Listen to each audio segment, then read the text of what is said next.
All right, so I had a bunch of people ask for an update on the bow room that I've been building here in my basement.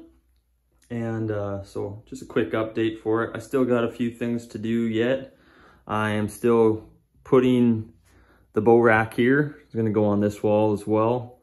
A little bit more shelving and storage stuff here in the corner.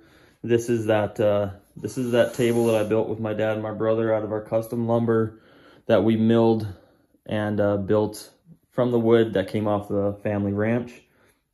And then yeah, this is it over here. This is gonna be, it's gonna be the arrow table is what this is gonna be turned into. Over here, back to the press area.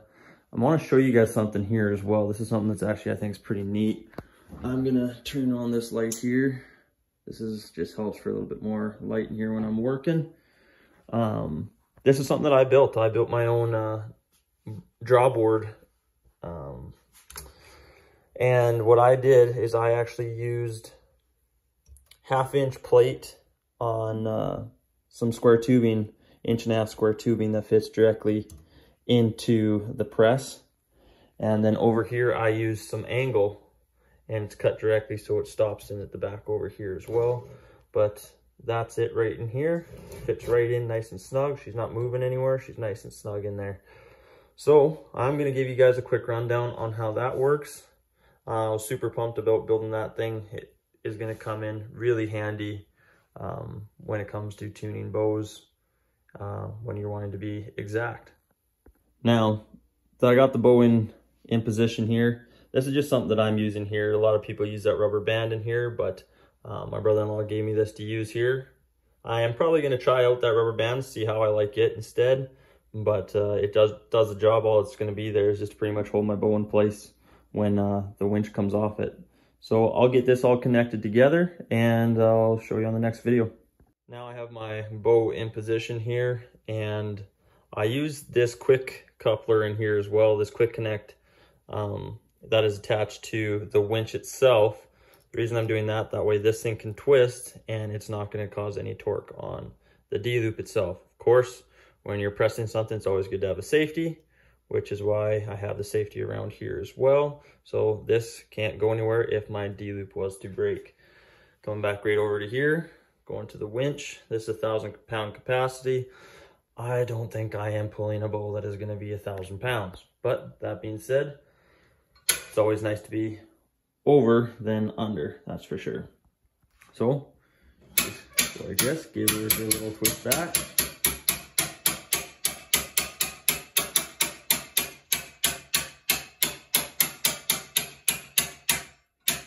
I wish I had both hands because I always like to kind of steady the bow as it's going, but it's actually going pretty nice here. As you can see, it's nice and aligned right on the cams as well, so it's not causing any torque on that as well.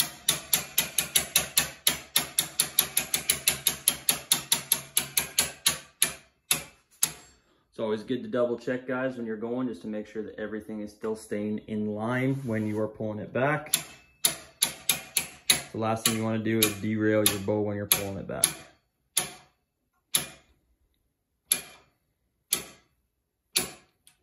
This thing's super handy, especially when it comes to checking your timing. I can check my mods down there.